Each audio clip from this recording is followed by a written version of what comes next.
trimming out, this is just chuck roast, and I paid $2.99 a pound. And so I'm going to trim it to make it leaner. I'm not sure exactly what fat content I'm getting, but I usually buy a pretty lean ground beef when I go to the store. I really like 93, I bought 96, and I bought 90, but I never buy below 90 when I buy it. If I need fat in the meat, I usually buy ground pork and mix it together so the flavor's a little better. And so right now though, I'm going to try and remove some of the hard fat off of the meat. I won't get it all off because you need fat for good taste. I'm going to go ahead and just whack this off into some chunks that fit nicely into the grinder's neck so that it'll go through smoothly. I've still got enough fat holding that side there. I might have to have this knife sharpened. What do you think? Getting dull? Yeah, I'm just going to do a little work with the little one. It's not my choice, but it actually is sharper right this minute. I do love these knives.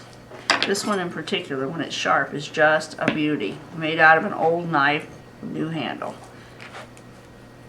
Oops, there's a nice big chunk that can be removed. Trying to cut away from myself.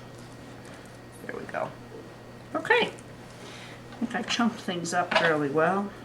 And I'm going to be starting in just a minute. I'm going to wash my hands and kind of set things up ready to grind. And okay, now that I have a sharp knife, we took a slight break to sharpen.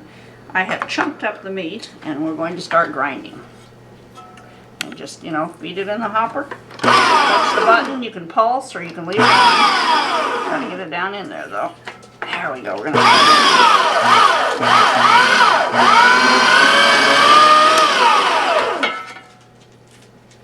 I'll start loading it up now. I'll start putting some up here on the little shelf so I can feed it a little easier. I'm just gonna stuff it down in there.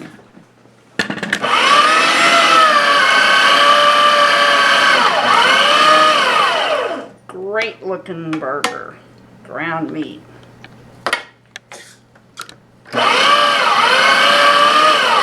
Perfect for meatloaves, if you don't want to just do hamburgers or anything else.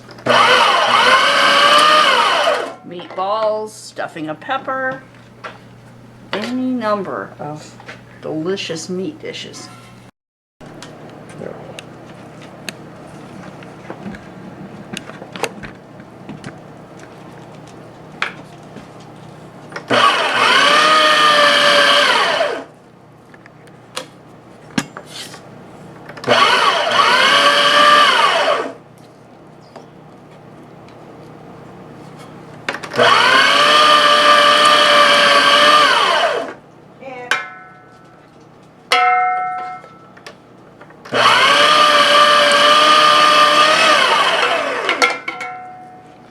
Okay, we're about to finish this off, and then we're going to grind the fat and see what it looks like.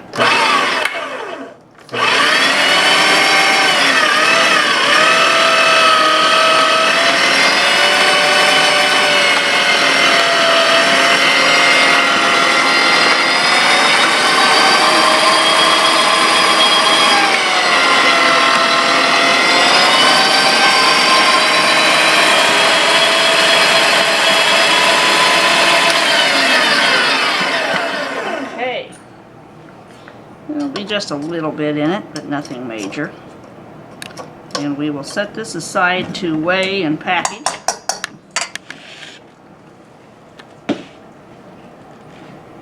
And grab another bowl, or you can use the bowl we have right here.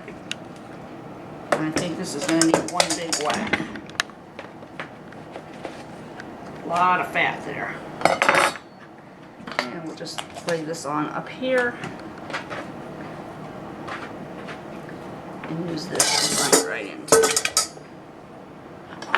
Okay. So we'll sort of stuff that on in. Get that ready to go. A little bit harder because the fat's a little tougher.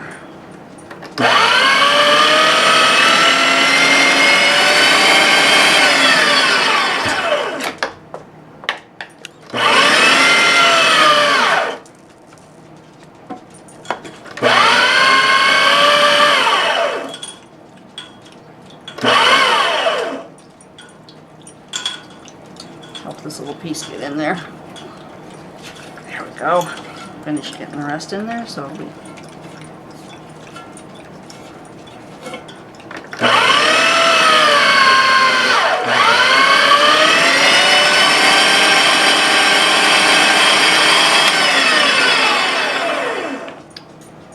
And amazingly enough, sometimes when you buy your ground meat, if you're not buying high grade, you're probably getting pretty much this kind of meat content versus fat, along with some pink slime and maybe blood poured over it.